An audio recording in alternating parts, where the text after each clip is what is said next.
As you guys know, the 2016 election cycle in the United States of America had resulted in a loss for Hillary Clinton, who was almost unilaterally predicted to win the election.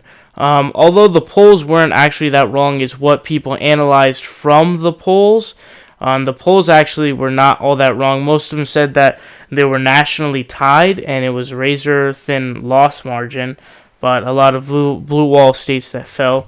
But, she kind of deserves it, right? But anyway, so there's this new article here. It says Hillary coming to terms with her new life, and it seems like, like a really depressing article, which is what we love here because Hillary Clinton jacked us of Bernie Sanders, and she should forever feel the pain of that. Neoliberals will never understand. Here's what The Hill says from The Hill. They say, Hillary Clinton is still sorting through the wreckage of her 2016 presidential campaign. Recently had former aides on her campaign team meet with outside strategists and consultants to look at what went wrong. Why do you need strategists? Why do you need consultants? It's not that hard to look at, man. Just use the Bernie Sanders model. You go by legitimate policy positions. You back it up. Well, I guess you can't back it up with record when your record's so shit. But at least your rhetoric needs to match what would win. So populism is the game in 2016. That was the game in 2016. Well, the point is that the model is not what's hard. It's just that I don't know if you're an idiot or if you don't know what's going on. Sorry, Hillary, this is not the 1990s. This is not what Bill Clinton ran in. This is not what other people have ran in. You actually have to match it. People want change, and Trump wanted change, and we've said this multiple times. So many people voted Obama, and so many people voted Trump. The same people who voted Obama voted Trump. A lot of people, those are statistics based. Tons of counties that went massively Obama, went massively Trump, because Obama was the one saying, stop shipping jobs overseas. We're going to bring hope and change and bring up America. Hillary Clinton's like, nah, let's keep it the same. I'm entitled to your vote. Give me your vote because I should be president. I'm entitled. Even though I'm a public servant, you should be, I'm supposed to be serving you. You're actually serving me. But anyways, here's what they say. Say 4 months, Clinton and her top aides have blamed their devastating loss on FBI Director James Comey and Russia's interference in the presidential election. While their outlook hasn't changed, Clinton still wanted a thorough, detailed post-mortem of the campaign. I'm sorry to tell you, but the Russian influence, which we don't know exists, because you have yet to prove it. The burden of proof is on you, not me to disprove it, but for you to prove. And the, what did they say here? They said, the FBI Director James Comey. You can blame that somewhat, but, shit, it's on you, right? Anyways, the meeting, an echo of similar efforts done after Clinton lost the 2008 Democratic primary to Barack Obama, was an attempt to dot all the I's and cross all the T's, said one source familiar with the fact-finding mission, but I don't think anyone learned all that much. It's not hard. You give a shit about the people, you promise them things, you're gonna win.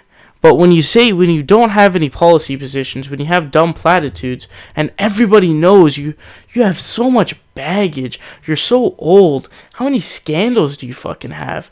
How many shitty votes do you have? She voted for the Iraq War, she voted for the Patriot Act, she actually voted for what Trump was, a variation of what Trump wants, which is the fence in 2007, I believe it was.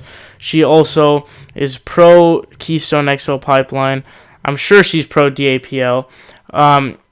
She's also pro TPP, which is utterly, it's dangerous to society. But the things practically never end. She's a war hawk. She was all about overthrowing in Libya and all this shit. But anyway, so they go on. Another ally added, it wasn't fun for the people who had to sit through it. Behind the scenes, the former Democratic nominee has spent the last few months reaching out to donors, associates, and friends, many of whom have given their own 2 cents on the loss. She has tried her best to get a full account of what went wrong and where she could have done better, one longtime friend said. This is so stupid, because it's like Einstein's quote, right? He said, insanity is doing the same thing over and over again and expecting different results. So how many losses you got to take? You've already lost in 2008 Democratic primary, a legitimate primary, let me add, that wasn't cheated or rigged by the DNC, that had full exposure and no rigging. You lost in 2016 to one of the The magnitude of the loss is what was ridiculous because of who you lost to. You lost to one of the most disliked candidates in history. But the point is that it's like you're taking corporations and donations and trying to just fucking flush everything, you know? Like, that's not how you're going to win shit. No one cares about you.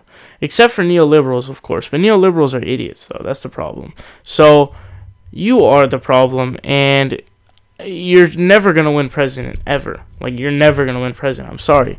No matter what circumstances there are, you're simply not going to win president. The finger pointing began the day after the election and has continued inside Clinton's orbit. Late last month, Linda Rothschild, a donor and friend of Clinton's, took to Twitter to blast campaign chairman John Podesta for the defeat. HRC lost because you ran an arrogant, out-of-touch campaign, she wrote, before calling him a loser. Holy fuck. Get shredded, but I don't like the Rothschilds. Apparently they're fucking trying to, geopolitical fucking scary-ass piece of shit. But Hillary Clinton, your campaign was a fail. Stop trying to do the same thing over and over again. It's not working.